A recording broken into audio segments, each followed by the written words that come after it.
श्रीमद् भागवत पुराण दशम स्कंद में कौरवों पर बलराम जी का कोप और सांब का विवाह। श्री सुखदेव जी कहते हैं, परीक्षित, जामवती नंदन सांब अकेले ही बहुत बड़े बड़े वीरों पर विजय प्राप्त करने वाले थे।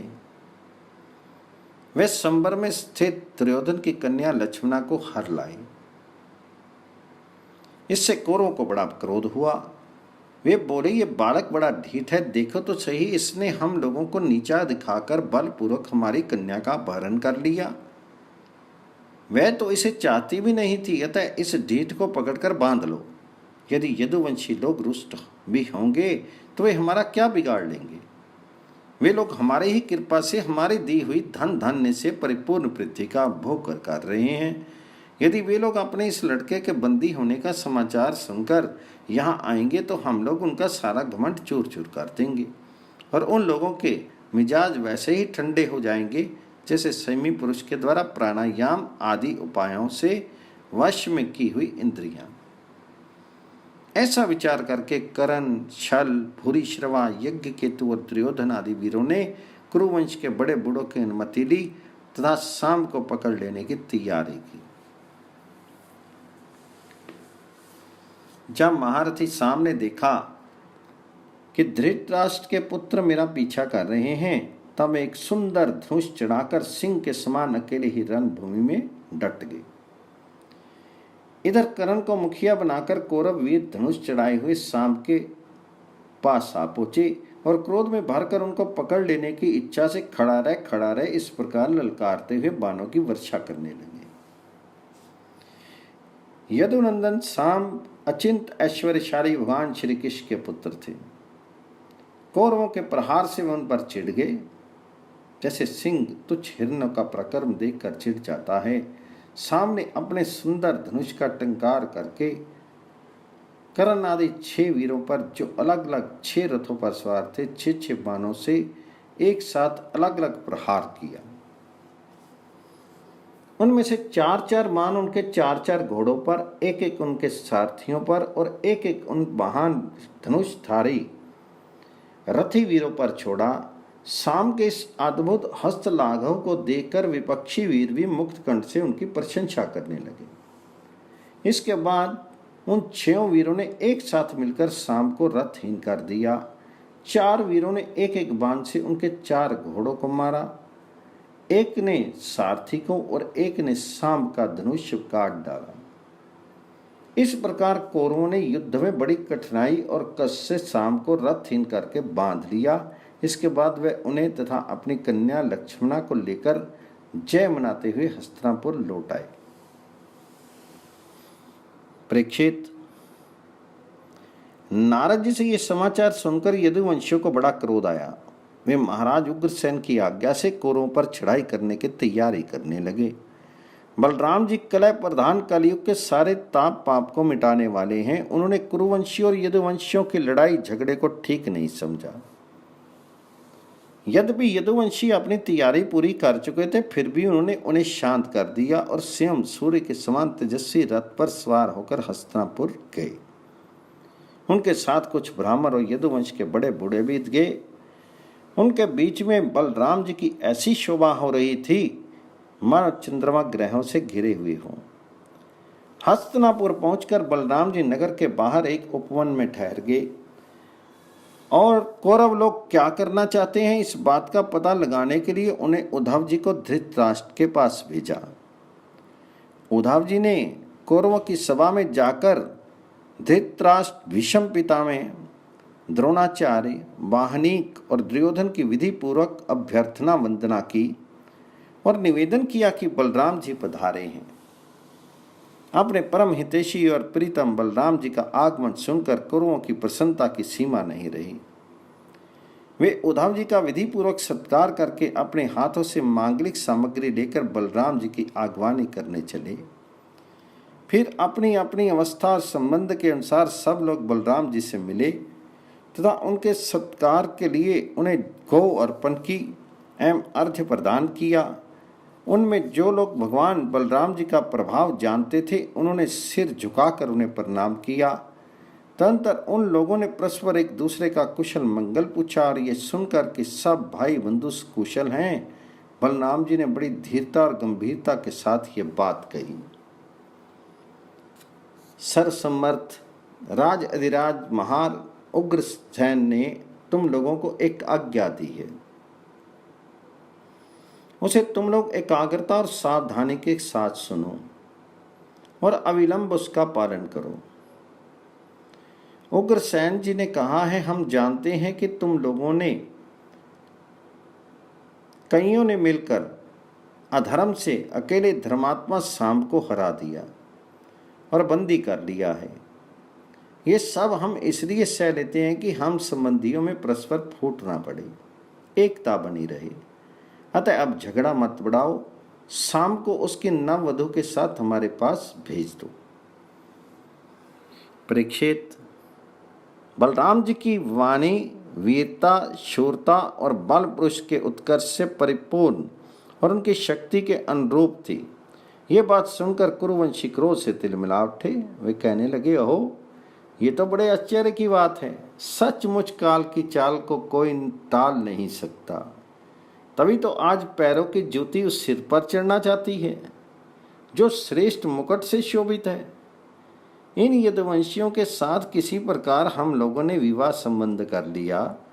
ये हमारे साथ सोने, बैठने और एक पंक्ति में खाने लगे।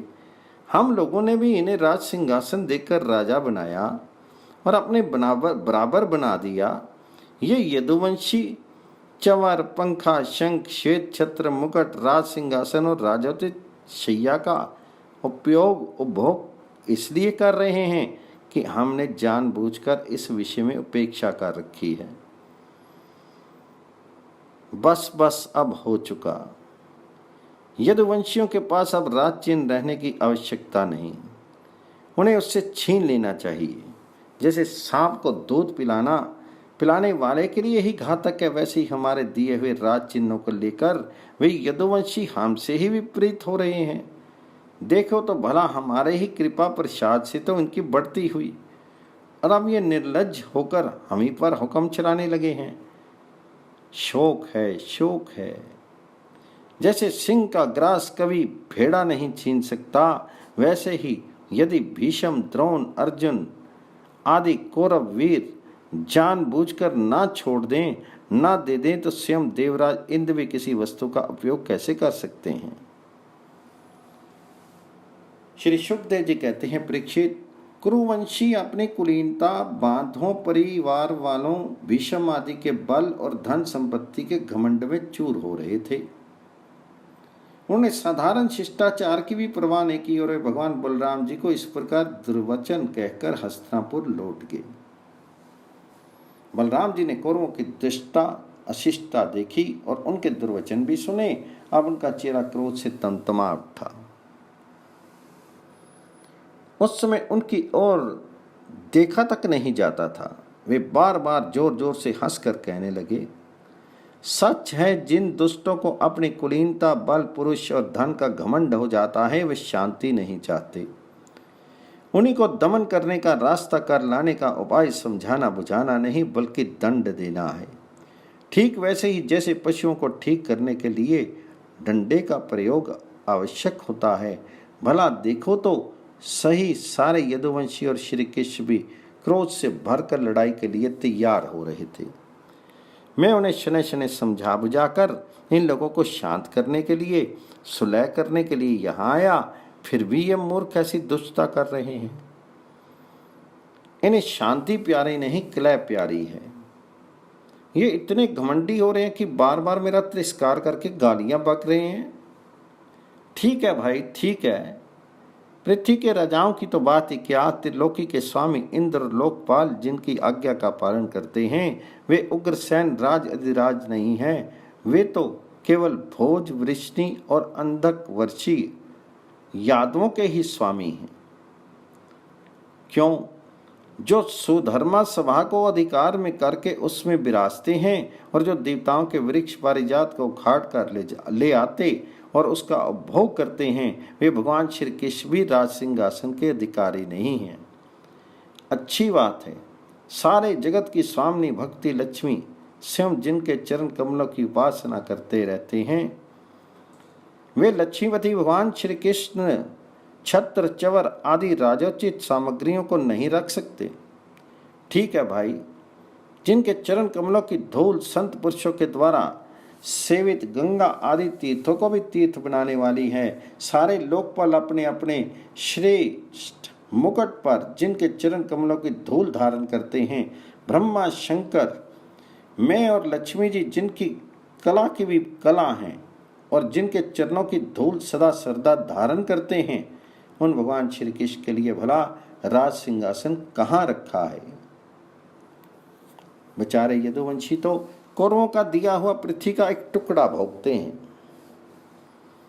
क्या खूब, हम लोग जूती हैं और ये कुरुवंशी हमारे सिर हैं। ये लोग ऐश्वर्य से उन्मत्त घमंडी कौरव पागल सरीखे हो रहे हैं। इनकी एक एक बात कटुता से भरी और बेसिर पैर की है। मेरे जैसा पुरुष जो इनका शासन कर सकता है, इन्हें दंड देकर इनके होश ठिकाने ला सकता है, भला इनकी बातों को कैसे सहन कर सकता है। आज मैं सारी पृथ्वी को कौरवहीन कर डालूंगा। इस प्रकार कहते हुए बलराम जी क्रोध से ऐसे भर गए मानो त्रिलोकी को भस्म कर देंगे। वे अपना हल लेकर खड़े हो गए। उन्होंने उसकी नोक से बार बार चोट करके हस्तिनापुर को उखाड़ लिया और उसे डुबोने के लिए बड़े क्रोध से गंगा जी की ओर खींचने लगे। हाथ से खींचने पर हस्तिनापुर इस प्रकार कांपने लगा मानो जल में कोई नाव डगमगा रही हो। जब कौरवों ने देखा कि हमारा नगर तो गंगा जी में गिर रहा है, तब वे घबरा उठे। फिर उन लोगों ने लक्ष्मणा के साथ शाम को आगे किया और अपने प्राणों की रक्षा के लिए कुटुंब के साथ हाथ जोड़कर सर्वशक्तिमान उन्हीं भगवान बलराम जी की शरण में गए और कहने लगे, लो कबीराम बलराम जी, आप सारे जगत के आधार शेष जी हैं। हम आपका प्रभाव नहीं जानते प्रभु, हम लोग मूढ़ हो रहे हैं, हमारी बुद्धि बिगड़ गई है, इसलिए आप हम लोगों का अपराध क्षमा कर दीजिए। आप जगत की स्थिति उत्पत्ति और प्रलय के एकमात्र कारण हैं और स्वयं निराधार स्थित हैं। सर्वशक्तिमान प्रभु, बड़े बड़े ऋषि मुनि कहते हैं कि आप खिलाड़ी हैं और ये सब के सब लोग आपके खिलौने हैं। अनंत आपके सहस्त्र सहस्त्र सिर हैं और आप खेल खेल में ही इस भूमंडल को अपने सिर पर रखे रहते हैं। जब प्रलय का समय आता है तब आप सारे जगत को अपने भीतर लीन कर लेते हैं और केवल आप ही बचे रहकर अद्वितीय रूप से शयन करते हैं। भगवान, आप जगत की स्थिति और पालन के लिए विशुद्ध सत्य में शरीर ग्रहण किए हुए हैं। आपका ये क्रोध द्वेष या मत्सर के कारण नहीं है, ये तो समस्त प्राणियों को शिक्षा देने के लिए है। समस्त शक्तियों को धारण करने वाले सर्व प्राणी स्वरूप अविनाशी भगवान, आपको हम नमस्कार कर रहे हैं। समस्त विश्व के रचिता देव, हम आपको बार बार नमस्कार करते हैं। हम आपकी शरण में हैं, आप कृपा करके हमारी रक्षा कीजिए। श्री सुखदेव जी कहते हैं, परीक्षित कौरवों का नगर डगमगा रहा था और वे अत्यंत घबराहट में पड़े हुए थे। सब के सब कुरुवंशी इस प्रकार भगवान बलराम जी की शरण में आए और उनकी स्तुति प्रार्थना की। तब वे प्रसन्न हो गए और डरो मत ऐसा कहकर उन्हें अवेदान दिया। परीक्षित, दुर्योधन अपनी पुत्री लक्ष्मणा से बड़ा प्रेम करता था। उसने दहेज में 60 वर्ष के 1200 हाथी, 10,000 घोड़े, सूर्य के समान चमकते हुए सोने के 6,000 रथ, सोने के हार पहनी हुई 1,000 दासियां दी। यदुवंश शिरोमणि भगवान बलराम जी ने ये सब दहेज स्वीकार किया और नव दबंती लक्ष्मणा तथा शाम के साथ कौरवों का अभिनंदन स्वीकार करके द्वारका की यात्रा की। अब बलराम जी द्वारकापुरी में पहुंचे और अपने प्रेमी तथा समाचार जानने के लिए उत्सुक बंधु बांधवों से मिले। उन्होंने यदुवंशियों की भरी सभा में अपना ये सारा चरित्र कह सुनाया। वे हस्तिनापुर में उन्होंने कौरवों के साथ किया था। परीक्षित, ये हस्तिनापुर आज भी दक्षिण की ओर ऊंचा है और गंगा जी की ओर कुछ झुका हुआ है और इस प्रकार ये भगवान बलराम जी का पराक्रम की सूचना दे रहा है।